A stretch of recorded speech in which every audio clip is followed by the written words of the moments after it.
Bonsoir à tous, bienvenue dans ce nouvel épisode d'Actu Foot pour débriefer cette victoire importante de nos Olympiens face à cette équipe Clermont Foot. Une victoire qui nous permet de prendre la place du 6e et d'être à 4 points des places européennes. Dans un match aussi compliqué vu la physionomie du match, les Clermont Footois ont monté d'un ton surtout en seconde période, mais l'objectif c'est d'assurer une autre série d'invincibilité et se rapprocher à la place européenne. Dans cette vidéo, nous allons débriefer et donner évidemment la note des joueurs olympiens.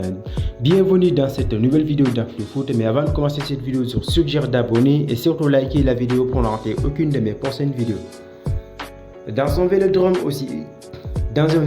incandescent avec les présences d'anciens Gaulois comme Lucio Gonzalez ou encore Dimitri Payet, l'Olympique de Marseille recevait le Clermont Foot dans le cadre de la 6e journée de la Ligue française. L'occasion pour les Phocéens de confirmer leur invincibilité à domicile face à cette équipe Clermont Footoise qui est la lanterne rouge de la Ligue française avec 4 matchs sans la moindre victoire. Le match débutait par un long round d'observation dominé néanmoins par les hommes de Niaro Gattuso qui mettaient le pied sur le ballon sans pour autant se livrer offensivement.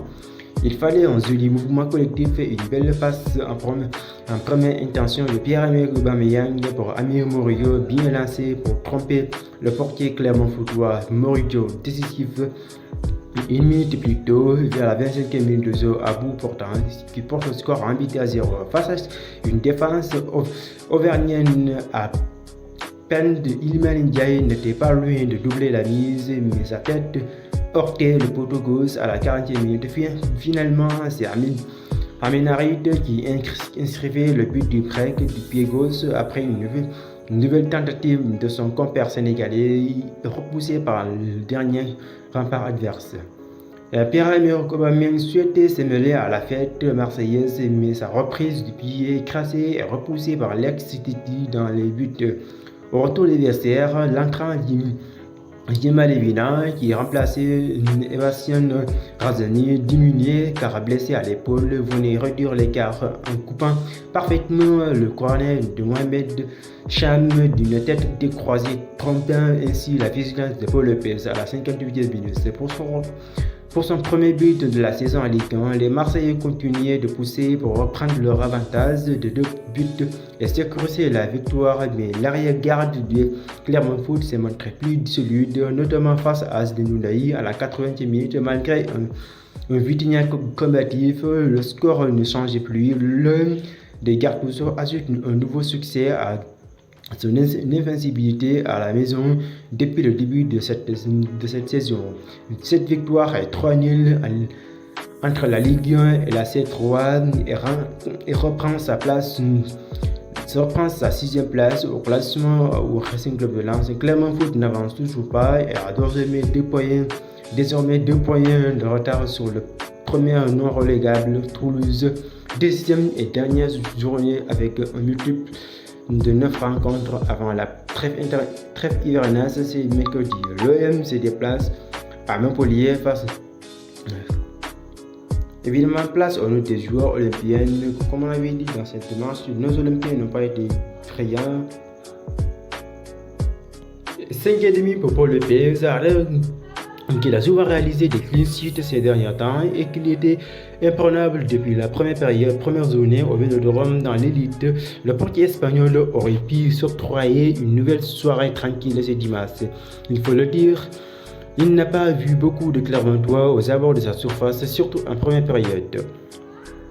5 pour le dire, alors que les Marseillais ont tout réalisé à minimum un match correct, le défenseur brésilien aurait sûrement été celui qui a été le moyen convaincant. Et perdant trop de ballons lors de ses timides incursions offensives, l'ancien Colturneuse aurait également été bousculé par Mohamed Cham et Mehdi Stéphane qui l'ont souvent trait de vitesse, voire techniquement. 6,5 pour Balerdi, à gauche d'une défense à 3, l'Argentin a eu les clés de la relance et dans ce rôle qui lui sciait à merveille, l'ancien de Borussia Dortmund aurait encore une fois brillé solide dans les duels. Il aurait perdu quelques ballons sur des relances longues ou audacieuses, mais sa bonne lecture du jeu lui aurait permis démanteler plusieurs offensives clermontois. C'est précieux défensivement, donc son apport dans l'entre-jeu aurait souvent apporté le surnombre et aurait permis aux hommes de Lyon d'un global dominé. 6,5, 5,5 pour Samuel Djiko, une fin d'après-midi contrastée par le capitaine Fossin, toujours aussi précieux dans la combativité et dans le don de soi. L'ancien rogue du Spartak Moscou n'aurait pas été mis en grand danger lors du premier acte. 5,5 pour Sanchel Biamba, le rogue olympien aurait pu faire mieux même s'il n'a pas été mis en danger lors du premier acte. Le défenseur congolais a contribué à la solidité. Sanchel Biamba a été vraiment présent dans cette première minute des jeux ou dans les secondes de pied. Il n'aurait pas forcément brillé dans le duel ni dans la relance. Alors que son manque de prise de risque à la relance pour engager, il ne s'est pas pris par un autre et a fait ce qu'il fallait faire défendre même si on l'a connu meilleur. 7 pour Murillo, décidément il est